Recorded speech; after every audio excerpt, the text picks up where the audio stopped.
Greetings noble viewers, welcome back to the channel. Today's mission is domination. The only mission action you can perform is claim ground, and that costs 1 AP to do so. Use the claim ground action to claim an objective. You can then move your operatives away from that objective and it will still remain under your control. At the end of each turning point you will score VP based on how many objectives you control. As the Wyrmblade, I chose to play the hiding tactical ploy to keep 2 of my operatives in reserve, and the one with the shadows to make light terrain obscuring. The Deathguard play Contagion, hoping to reduce the movement distance and effectiveness of weapons on any of the opponents who get close. I revealed 2 tac ops, starting with Nowhere Unreachable. My opponent placed a token at the top of the board, as you can see right there. The second tac op I played was Mark for Assassination, which grants me the following action, Mark for Assassination. They have to mark someone to be, guess what, assassinated.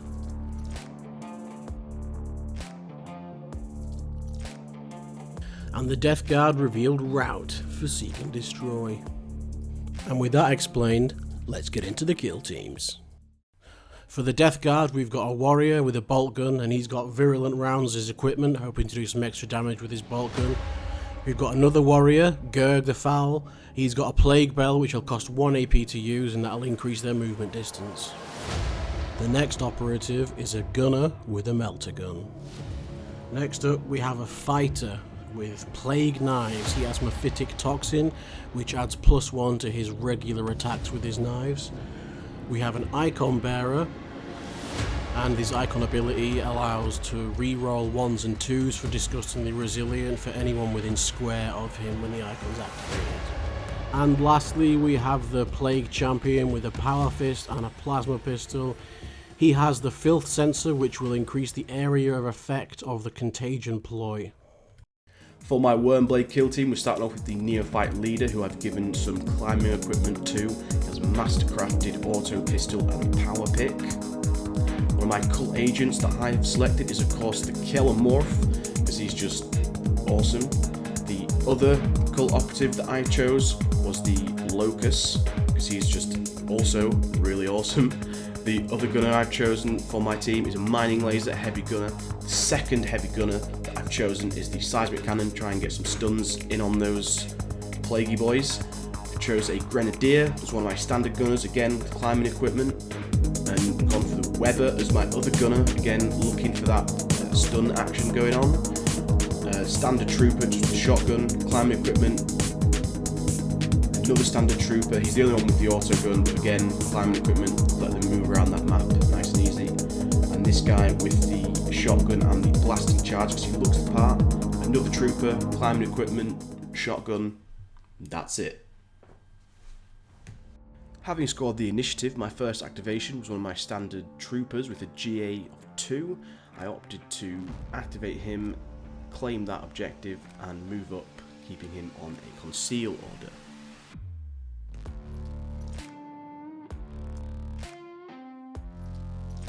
My other activation for my GA2 is just going to do essentially the exact same thing on the other objective. Just going to activate it, move my trooper up, keep him concealed, and move behind that barricade which I placed as part of my scouting. For the first Deathguard activation, I activated my icon bearer, and he's going to move up to the cylinder and activate his icon and remain concealed.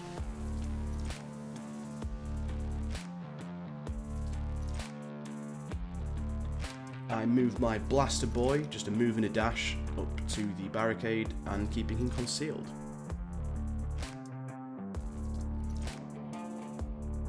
I activate Gerg, I spend an APL to activate point 4, and then I ring the bell.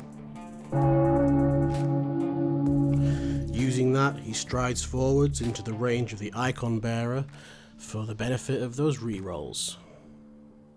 Ears ringing from that filthy bell, my Neophyte Leader moves and dashes behind some cover to remain hidden, as I do suspect the other team may be after him with his Seek and Destroy tac ops. Thanks to the increased movement distance from the Plague Bell, I dash to the cylinder and then do a normal move onto the top of it and capture the point on the top for his last APL.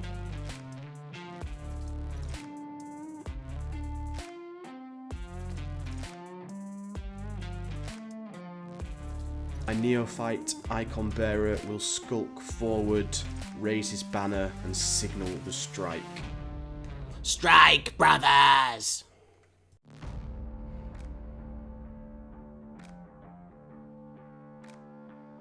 The fighter makes his way to the nowhere unreachable token, making it impossible to claim the token without engaging him in combat.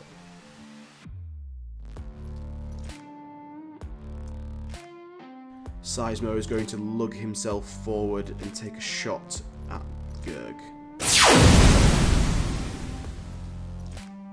I then roll to hit on Gurg, only getting one hit, so I choose to reroll thanks to my icon bearer, which gets me 2 hits and 2 crits, which will cause a stun on Gurg. I roll to save and don't make any of them, but I block one for cover, so I roll my disgustingly resilient and reroll 1s and 2s. That takes me down to 8 wounds and I'm stunned. Go Seismo. I then roll for the blast effect on the icon bearer. I only get 2 hits. I'm really looking for some more crits here, so I reroll all of them. Unfortunately, that gamble does not pay off, and I'm a failure. I move the gunner up to the cylinder and I change his order thanks to the scouting option. I'm hoping to get some overwatch in when his guys have moved, so let's see if that happens. I will activate my Grenadier, change his order, fire an AP1 crack at Gurg, getting a crit and a hit. I'll re-roll thanks to the Neophyte Icon Bearer, which will get me an extra normal hit. Gurg will roll to save, making only 1 save. That means Gurg will take a total of 9 wounds. He actually saves 5 of them with some disgusting rolls thanks to the Blessing of Nurgle. It means he only takes 4 wounds, which will take him down to a total of 4. The champion captures the point and then advances up to the cylinder to be within range of the icon bearer's rerolls.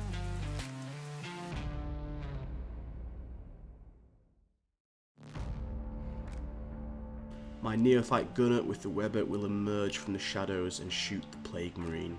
I roll to hit, getting a crit and 2 normals. Rolling to save, 2 of those shots are blocked. Which means he will take 2 wounds. Rolling disgusting resilient does not make either, so he will take 2 wounds.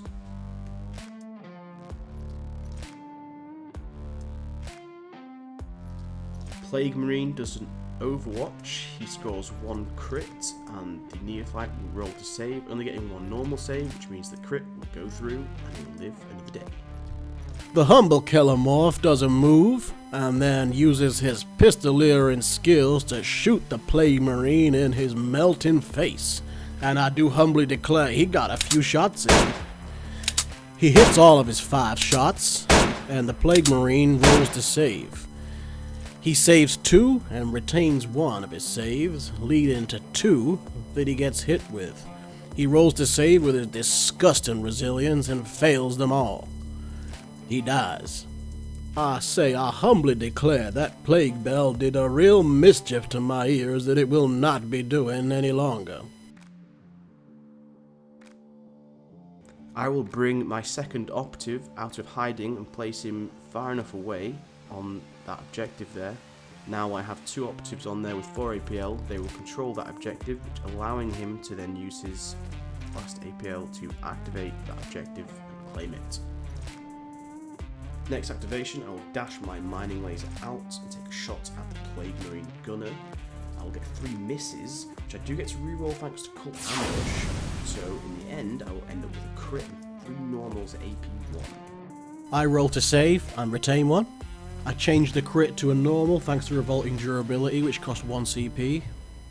I block 2, take 2, which takes 10 damage, roll disgustingly resilient, and I save 1 and take a massive 9.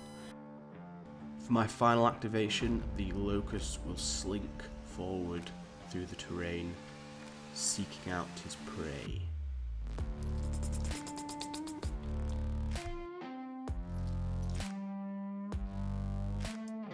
Going into turning point 2, the Deathguard have 1 VP for holding 2 objectives, and the Wyrmblade have 2 VP for holding 3 objectives. Really nice round, turn 1 for me there. Managed to keep my guys as safe as I could, using that strategic ploy with the light cover being obscuring, and also managed to bring my 2 guys from hiding and secure the center objective, which was my plan there as well. So feeling good about the Wyrmblade at the moment. Yeah, for the Deathguard, I was also trying to control the centre, but I soon realised once the game started that I probably wouldn't be able to do that with the movement distance, and I think moving the icon guy at the beginning was probably a bad decision because it changed the amount of people that I can increase the movement distance. I captured a few points which I wanted to do, and I wanted to get some shooting in, which I obviously didn't manage to do very much of that. I was hoping to get more Overwatch than I did, but the Wyrmblade's hiding ploy was just too effective and stopped that. But I did manage to tank a lot of shots with Disgustingly Resilient, so hopefully going into the second round I can keep that up. We each gain a CP. Deathguard goes to 1 CP and Wyrmblade goes to 2. The Deathguard wins the initiative and plays the Contagion tack up. I do that because there's going to be a lot more close encounters towards the centre and controlling the centre objective, so I'm hoping to reduce their ability to damage me somewhat. Yeah, it's a really tough ploy, especially against these Wyrmblade with the high sort of low ballistic skill, and it's a pretty tough thing to play against that Contagion, I think. I ended up playing Writhing Ingress, which allowed me to place a token, as can be seen on the image above, allowing my units to pass through that terrain as if it weren't there if I'm within triangle of it. And as far as tack-ups go for the Deathguard, they're a non-played this round. I chose to reveal my final tack-up, which is behind enemy lines, which just need to get my guys into the deployment zone of the enemy, which is quite easy on this particular mission. First activation for the Deathguard, and I'm going to shoot his Weber that's injured. I get 1 hit, and he blocks it with a crit and a normal, so he more than saves that. Truly blessed by the 4-armed Emperor. I charge, get 2 hits, he gets a crit and a hit. I parry, take a crit, and then hit him with the other one, so I have to roll 3 Disgustingly Resilient dice. I save one of them and take 2. That's despite Contagion as well, so I don't know what that's about. Oh, yeah. I dash forward with the mining laser and take a shot at the melt gun, as he's a pretty big threat on the board. I get 3 normal hits on him, and he retains 1 dice for the cover and rolls his second dice as his AP 1, getting 2 normal saves, blocking 2 of my normal hits. He takes 5 wounds, rolls his Disgustingly Resilient, in which he saves 1 wound, so he takes a total of 4 wounds. Not happy at this point.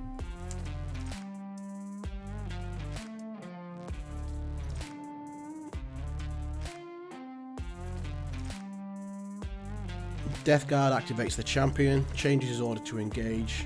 I do a normal move up and over the little bit of cover, and I shoot the Seismo with his seismic cannon with a plasma pistol.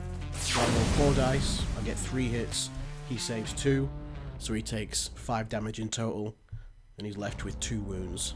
So then I dash forward towards the end of the pipe to get into a better position. I should really have 3 dead guys here, but they are truly blessed. And I'm just not killing anyone. I activate Seismo. He's going to take a shot at the champion, scoring 1 hit.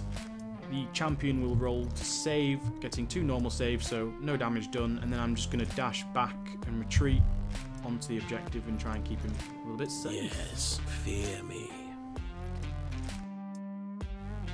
Activate the fighter and do a move and a dash towards the centre of the board. I'm abandoning that token because he's not useful to me there. He's more useful towards the centre. Move my icon bearer up behind the cover there and use his other AP to activate Signal the Strike. Strike again, brothers. I activate my icon bearer and do a move and a dash to get on top of the cylinder, and I capture the point because he's got essentially 4 APL because of his ability. So now the Deathguard control that centre objective, meaning the Wyrmblade's going to need more than 7 APL on there, so I'm hoping to draw more of his neophytes up on top. My neophyte changes from a conceal order to an engage order. He marks the champion with the mark for assassination tactical ploy, and then he's going to shoot him with his shotgun. Target marked. He rolls 4 dice, 3+, getting 2 crits and 2 hits. He re-rolls the 2 3s due to contagion, it's actually 4+ to hit, getting another hit, so that's 2 crits, 1 hit. Rolls to save, getting a critical save and a normal save, meaning that 1 crit will go through, which is 3 damage, and he blocks 2 damage with Disgustingly Resilient. Dennis, the demo master, pulls a cigar from his mouth, lights his blasting charge, focuses on the champion, and tosses it over there. Blasting charge explodes, smoke wisps around the champion. Looks like it was a good hit. Unfortunately for Dennis, when that smoke clears, the Plague Marine champion is staring right back at him, causing Dennis to literally pee his pants and run as far away as possible and let someone else deal with that Plague champion.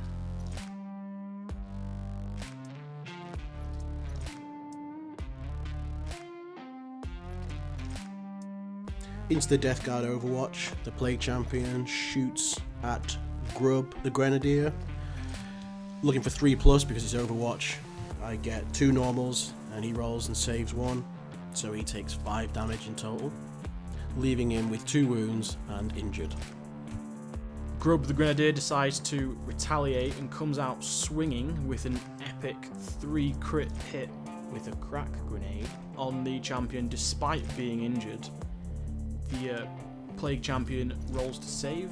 He rolls 2 normal saves, blocking a single crit, taking a massive 10 wounds, so he's blown a huge hole inside that Plague Marine, and get the Disgusting Resilient rolls. That's 10 dice, only making 1 roll and unable to re-roll it, which is not great for Plague Marine Champion.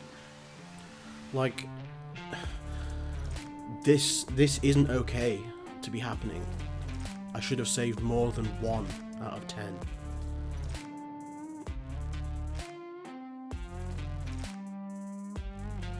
I'm now shooting a guy with 2 wounds left, so if he doesn't die,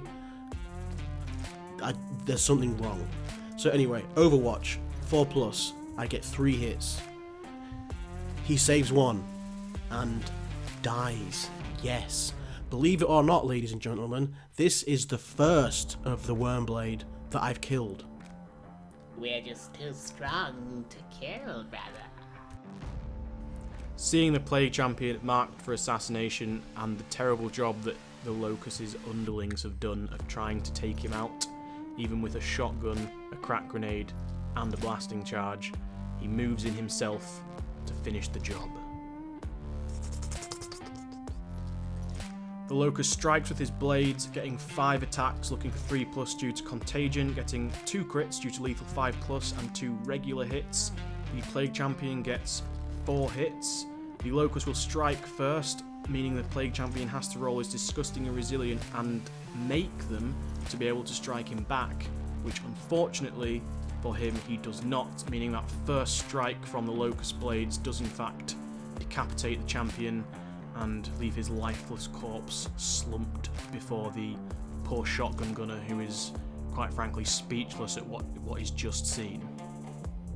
I think a quick correction needs to be made there. His body was not lifeless. His body was full of life from the gifts that Nurgle has given him. So, you know. Said by a true fetid believer of Nurgle.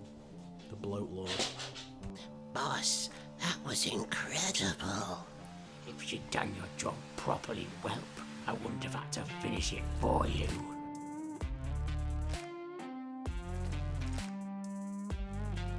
No, brother.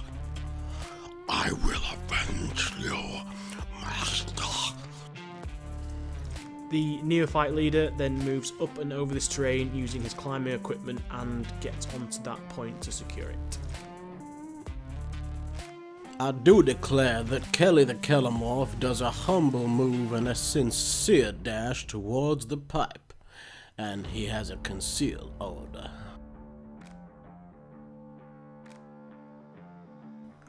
One of my neophytes does a move and a dash through the piece of terrain which has the writhing ingress token on it, allowing him to slip past the Deathguard towards one of their objectives. The neophyte on top clearly sees that the odds are against him up there with the 2 Plague Marines and uses climbing equipment to jump down and get some protection from the locusts. End of turning point 2.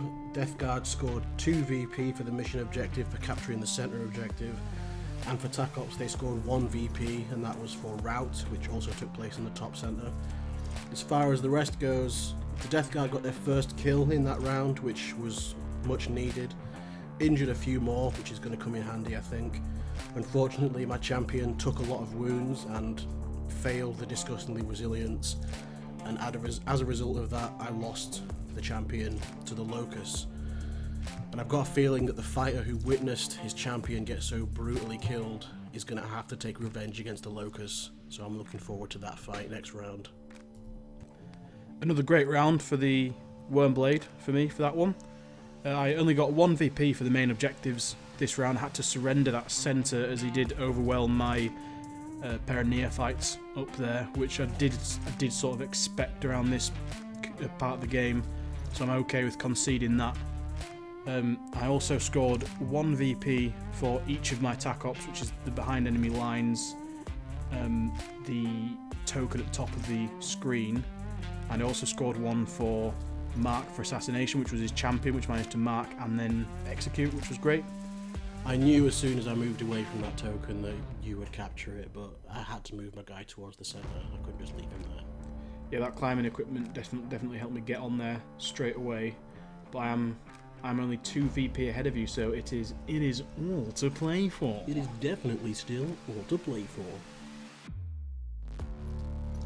Going into turning point 3, I got the initiative, and I also chose to play the strategic deploy Crossfire, and I'm looking forward to seeing how that one plays out when my neophytes line up their shotguns and start blasting away at some of that plague marine flesh. Hopefully not. The Deathguard played malicious volleys, so if he does take shots at my fetid flesh, I can take some shots back at his deformed flesh. Easing into my first activation of turning point 3, I'm going to activate my acolyte here, who's going to quickly nab this objective before any plague marines have a chance to blast him away. My next group activation, I'm just going to move this neophyte up, and he is going to mark this plague marine for assassination to try and score that second VP. Target marked! First Deathguard activation, I will target Seismo down there and shoot him with the bolt gun. 4 shots. When I get 4 hits, one of them's a crit. So he rolls to save. Gets 1 crit, which means he dies. Unfortunately for him, but great for me. There's a hell of a dice on top of your dice roll, though. Should definitely have got me the save.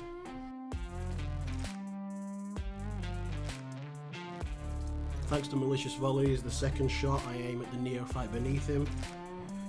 I get 2 crits. He rolls to save, gets 1 critical save, so that does 4 damage to him. After that, I activate the icon to get the rerolls to defend that point on the top.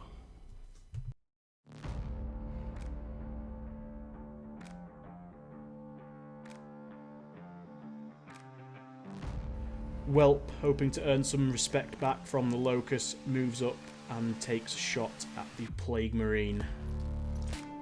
Rolling 4 dice, looking for 3+, getting 4 hits. The Plague Marine rolls a save, getting 2 saves, blocking 2 of them.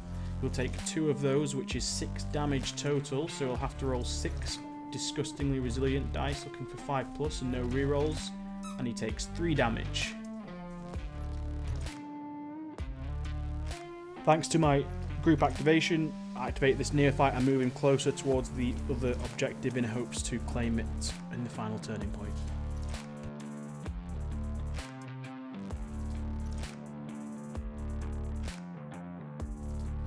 Activate the fighter who's going to charge the Locust to get revenge for his fallen champion.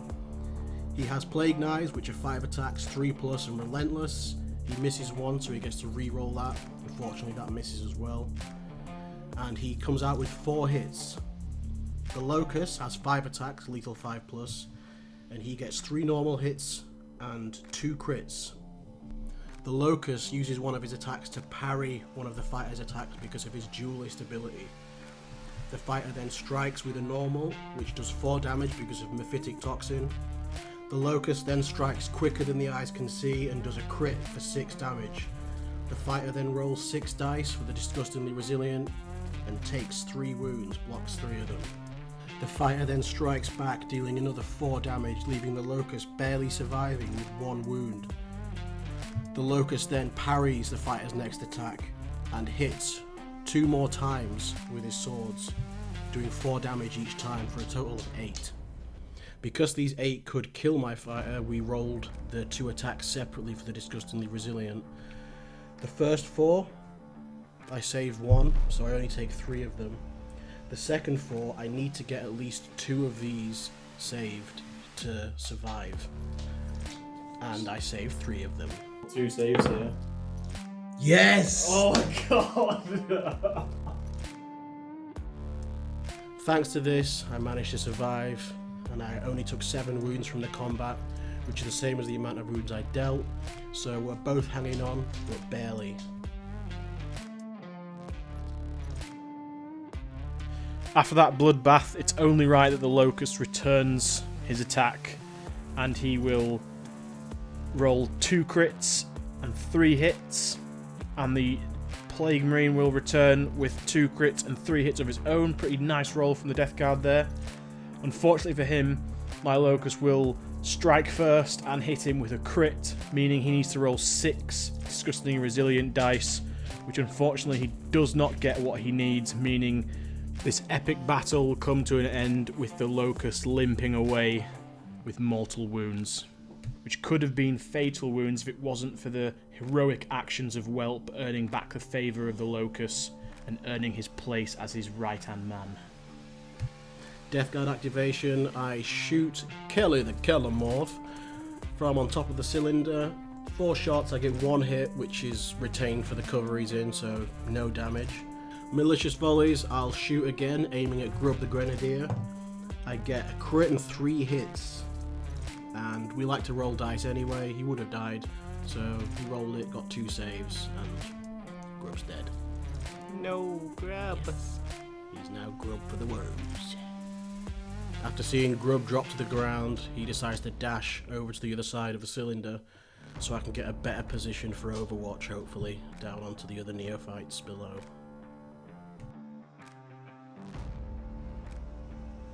Activating my icon bearer to set up the Kellamorph, gonna move him back behind cover and Strike again, the numbers are dwindling.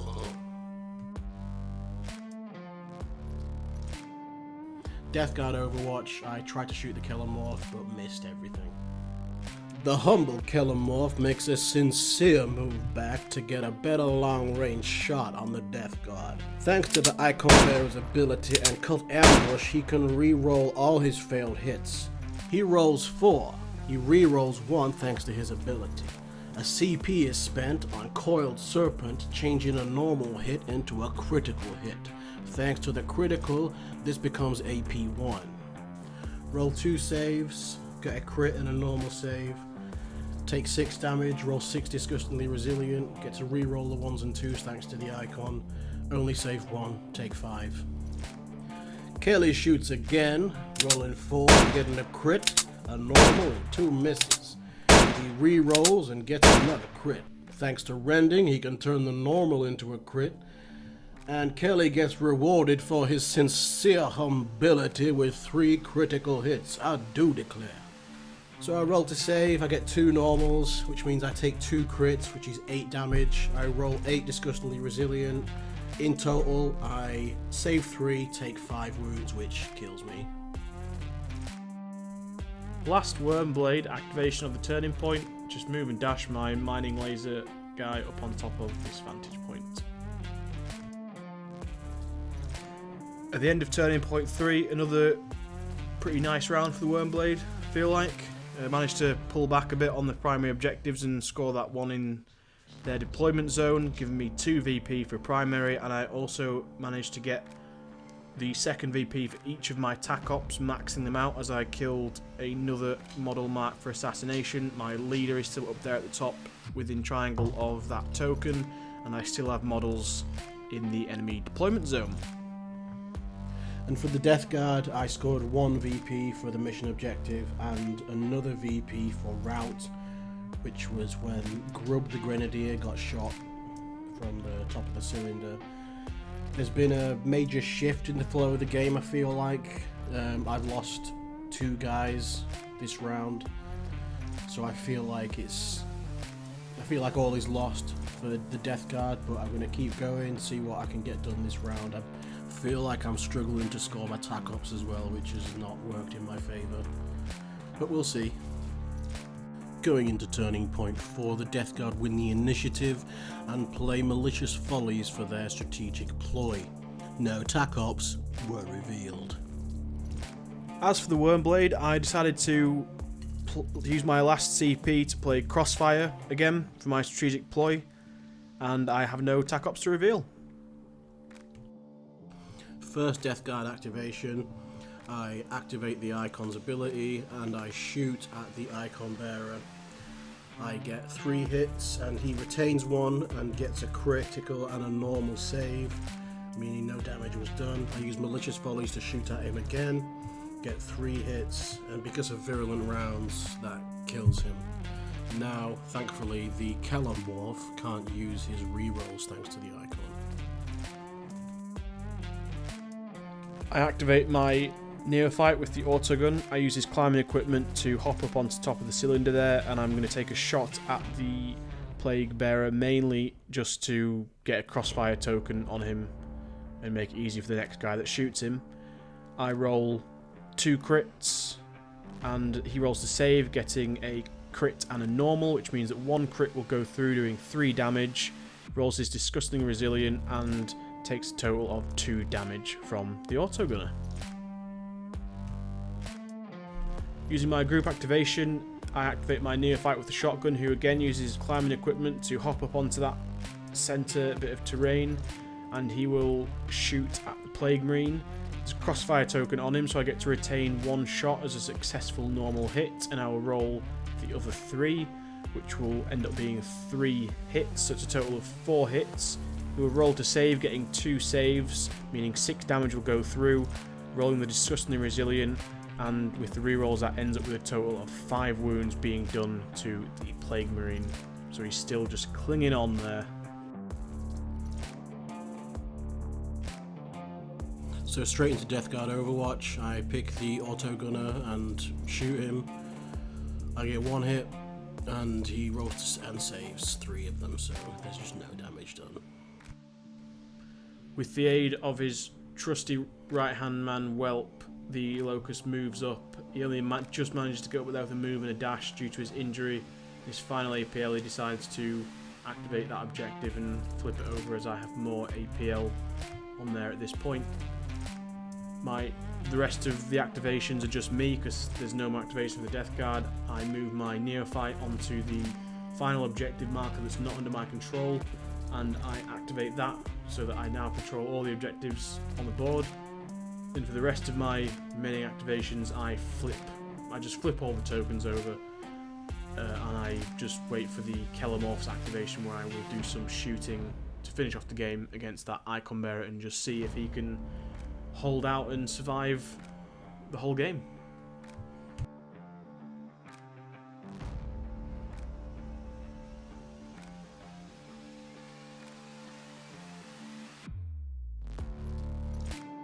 Kelly the Kelomorph does a humble move and a sincere shooting attack at the last of the fetid few remaining.